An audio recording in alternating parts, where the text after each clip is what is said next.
Morning, welcome back to my channel কৌশটুলিতে তোমাদের সবাইকে স্বাগত। অনেক অনেক ভালোবাসা। আবার নতুন সকালে নতুন ভিডিও নিয়ে হাজির হলাম। এখন ঘড়ির কাঁটা বাজে পাক্কা 9টার সময় থেকে আমরা ব্লগটা স্টার্ট করছি।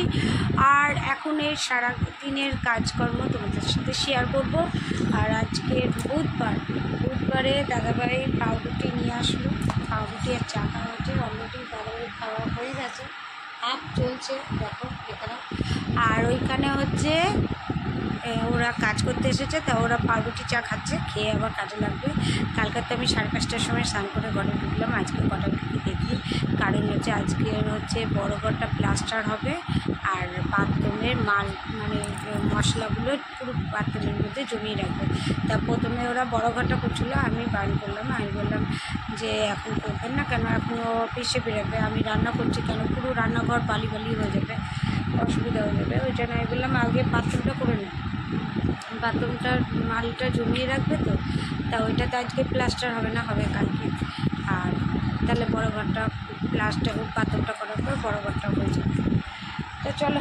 আর তার মধ্যে তাপেরও উত্তাপ হচ্ছে, উত্তাপ সব একসাথে। আর তার সাথে আমার ঘরের কাজকর্ম সব মিলেমিশে একদম অপূর্ব দৃশ্য আমার ঘরে চলছে।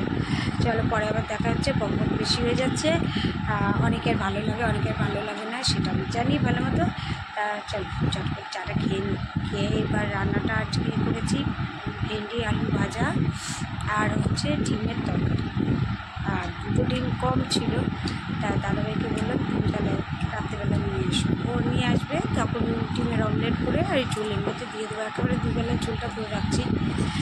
আর ছেলে চলে গেল পড়তে। দাদাভাই কি বলবেন?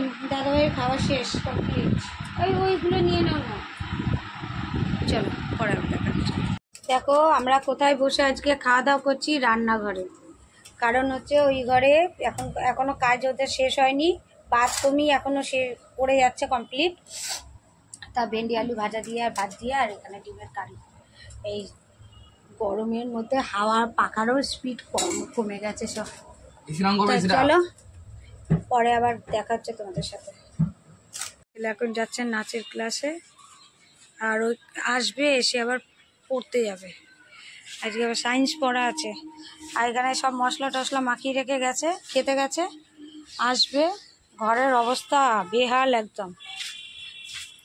এখন আমার বাথরুমটা করতে হবে। বাথরুমটা তো অপরিষ্কার হয়ে রয়েছে, ওরা কি করে একটু দেখি। এখনও তো কিছু বলা যাচ্ছে না। দেখো কি অবস্থা বাথরুমে। এই বাথরুমগুলো আবার সব পরিষ্কার করতে হবে। প্লাস্টার করে দিয়েছে, বললো কালকে করবে, আজকের মধ্যেই সব করে দিয়েছে। চলো দেখি কখন আসে। 2টো বেজে গেল, কখন আসে দেখো। এখন আমি 1 নম্বরে বসে আছি, আর বসে থাকতে থাকতে পেয়ে যাচ্ছে ঘুম।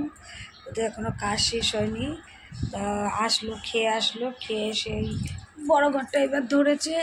তা বললো যে আপনি ওই ঘরে গিয়ে বসেন। তা আমি এই ঘরে চলে আসলাম, কেন পুরো খোলা টোলা পড়বে। আর আমার তো চোখ চুরিয়ে আসছে, কখন একটু শুতে পারবো, সেই সকালে ওঠা। তা যাই হোক, আবার কতক্ষণ পরিষ্কার করতে হবে পুরো। দেখো এই মাথা থেকে ও মাথা পুরো একদম নোংরা হয়ে রয়েছে। তা ওনাদেরকে বলেছি যে বাথরুমের টাইলসের মধ্যে যে সিমেন্ট বালিগুলো পড়েছে ওইগুলো একটু ঝাঁটা দিয়ে রোদে দিতে, আর বাদ বাকিটা আমি করে দেবো। চলো তোমাদের সাথে পরে দেখা হচ্ছে। ঘড়ি কাটা বাজে এখন 6টা 15। আর সবে আমি ঘরে আসলাম, পুজো দিলাম, স্নান করে নিলাম। আর তোমাদের দেখাচ্ছি, দেখো এগুলো সব করে দিয়ে গেছে। বাথরুমটা বলেছিল আজকে করে তারপরে কালকে করবে। তা ওদের সময় হচ্ছে না বলে বাথরুমটা আজকে পুরো কমপ্লিট করে গেল। বললো একটা দিন জমিয়ে রেখে প্লাস্টার করলে ভালো হতো, কিন্তু যেহেতু আমাদের ছোট ঘর না, ওই কারণে ওনারাও করতে অসুবিধা হচ্ছিলো। আমি বললাম ঠিক আছে, নেই মামা চেয়ে কানা মামা ভালো, না পড়লেই ভালো। তা বললো না পড়বে না, এটা ঠিক হয়ে যাবে। ঘড়ি কাটা দেখতে দেখতে বেজে গেল 10টা মাত্র। ও বাবা, ছেলে একটু বিরিয়ানি নিয়ে আসলো। পুরো ঠান্ডা হয়ে যাবে, ভালো লাগবে না। ছেলে আনলো বিরিয়ানি, না ওর শসাটা কেটে দাও। ছেলে আনলো বিরিয়ানি। ছেলে বলছে অনেকদিন বিরিয়ানি খাওয়া না। দিলাম 2 কাঁচা লঙ্কা, ও দুটোই দিদিভাই খাবে। আর আর কিছু নেই, শুধু বিরিয়ানি। শুধু বিরিয়ানি। চলো গাইস বিরিয়ানি খেয়ে নিই, আবার দেখা হবে তোমাদের কালকে নতুন সকালে নতুন ব্লগ নেই, ততক্ষণ তোমরা ভালো খাও।